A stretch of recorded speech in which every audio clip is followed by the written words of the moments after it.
Magandang hapon po mga bossing. Ito na po yung inaabangan nyo na Honda Civic VTI automatic transmission mga bossing. Ito tapos na, okay na po siya lahat. Ayan, VTI po natin ay 1997 model. Ayan, bigote po yan ha, na automatic transmission. Ayan naman si kulit. Kulit naman. Ang ganda ng sombrero mo ha. Ano pangalan yan? McQueen. Si McQueen? Oh, ba't naubos na yung ngipin mo? Ha? Ayun pa, nginat-ngat ng daga. Nginat-ngat daw ng daga, kaya naubos daw yung ngipin ni kulit mga bossing. Loko-loko talagang bata yun.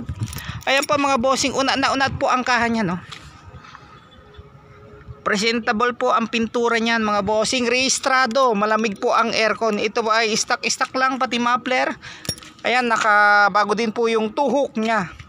May camera na rin po sa likod. Ito ay gagamitin nyo na lang. Tatakbo nyo na lang po mga bossing. Ito ay naging service ko pa habang nasa akin okay po to. Hi. Tapos ang bubong po naman nito ay nakakarbon na.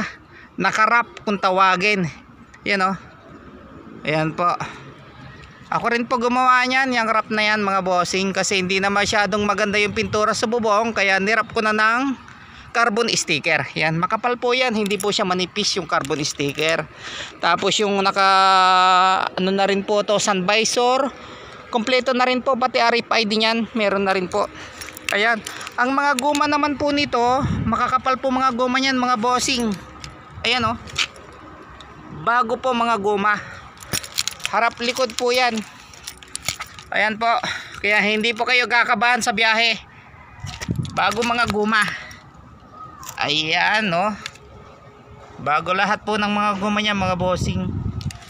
Tingnan naman po natin sa likod. Dito sa kabila. Ayan no. Ang kakapal din po ng mga goma mga boss. Tingnan naman po natin yung date nito. Ayan po yung date mga bossing oh. Bakit ba? Ayan. 2025 ang date ng mga gulong. Ayan, ang ganda po ng bubong mga bossing. Yun o, kakarbon. Carbon ludi kung tawagin mga boss. Yun, pakita ko sa inyo ang niya. Ang view niya pag nasa malayo. Yan po. Ang ganda po ng view mga bossing oh. Ayan, napakagandang Honda Civic VTI. Napakaganda rin po ng transmission niyan. Mga handle po niya mga bago ha. Kasi nung nakuha ko mga basag na. In-orderan ko rin po yan, mga bago lahat ng ng mga handle. Ito rin po ang likod niya. Yan. Ganda rin po ng mga upuan, sariwa po mga bossing. Harap likod po yan, pati mga ceiling. Lahat po ng power window niyan gumagana, nagawa ko na rin po.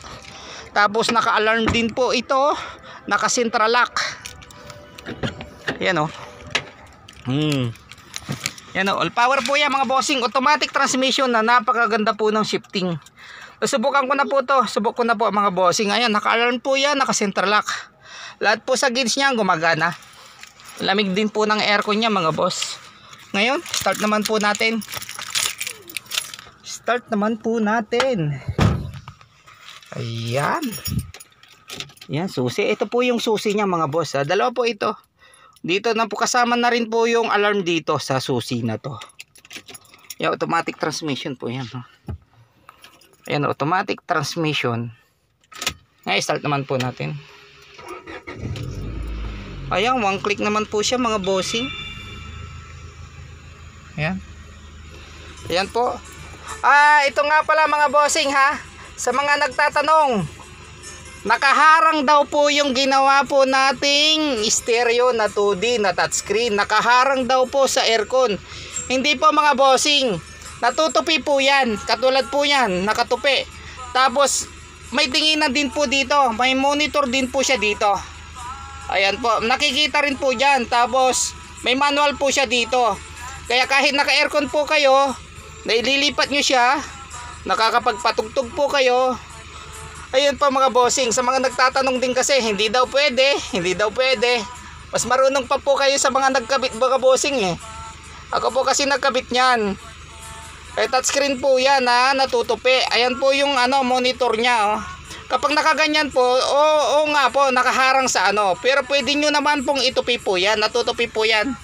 Ayan po yan. Touchscreen po yan na monitor ng mga bossing. Na 2 din. Ayan po, napakaganda rin po mga bossing. Lamig din po ng aircon yan. Yan, naka-aircon po yan. Pati yung ano, orasan niya, gumagana. Lahat po yan mga bossing. Yan o.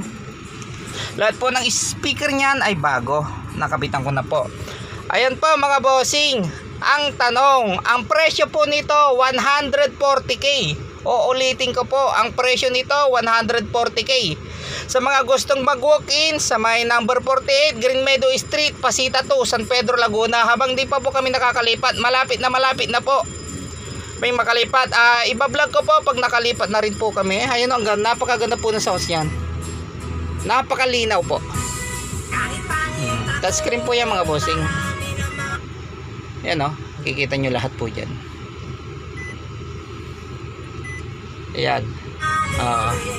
Ayan pa mga bossing, habang di pa po nakakalipat, yun, pwede na po kayong mag-walk-in. May mga available pa po tayong unit na Toyota small body. Bagong kuha po yun, pero tapos na rin po. May pizza pie din po tayo sa bahay. Ayan po mga bossing, tingnan naman po natin ang makina nito. Ayun. All power po ito ha. Ayan, tuloy-tuloy po yung video natin, wala pong cut mga boss. Ayan, ang kagandahan po nito mga bossing, hindi po nakarekta po yung fan, naka-automatic radiator fan po yan. Ayun, may pumuputok.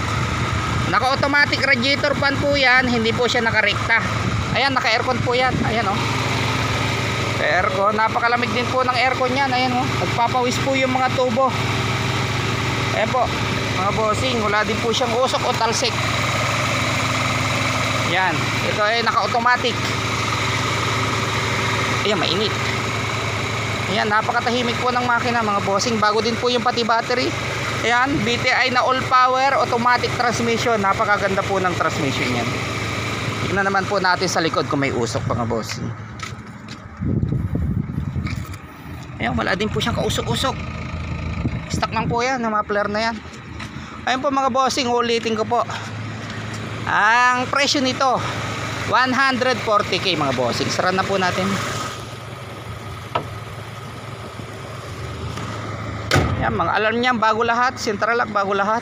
Pati ito bago rin po yan. May ilaw din po yan mga bossing. Yan po ang view niya pag nasa malayo. Yun.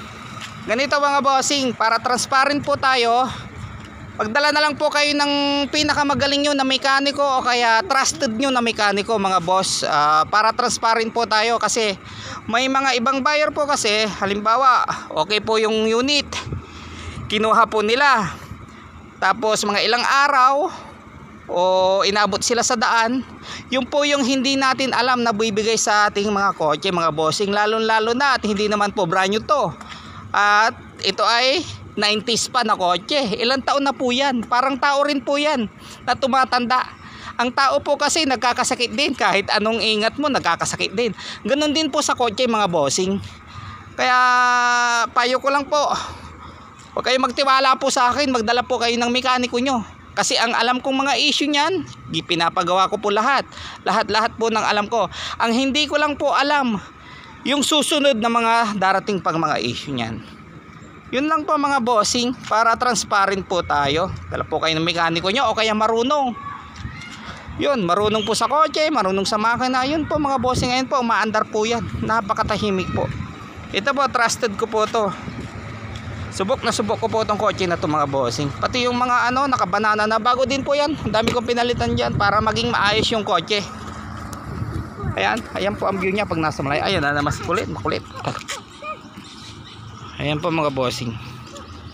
Lahat po yan, electrical, lahat gumagana. Lahat po ng ilaw niya, naka LED na rin po yan bago. Ang kabit ko rin po. Tapos ayan, pag umatras po kayo, makikita nyo ay yung camera sa likod. Ayan po, magana po yan mga bossing. Kitang kita po yan. Ayan lang po mga bossing, ulitin ko po para sa mga nagtatanong, yung mga nag-aabang 140k, puntahan nyo na lang po, kausapin nyo na lang po ako sa bahay. Yun lang po, para transparent po tayo, katulad po ng sinabi ko. Dala na lang po kayo ng trusted nyo na mekaniko. Ayun lang po mga bossing, maraming salamat po. God bless po lahat sa lahat mga bossing.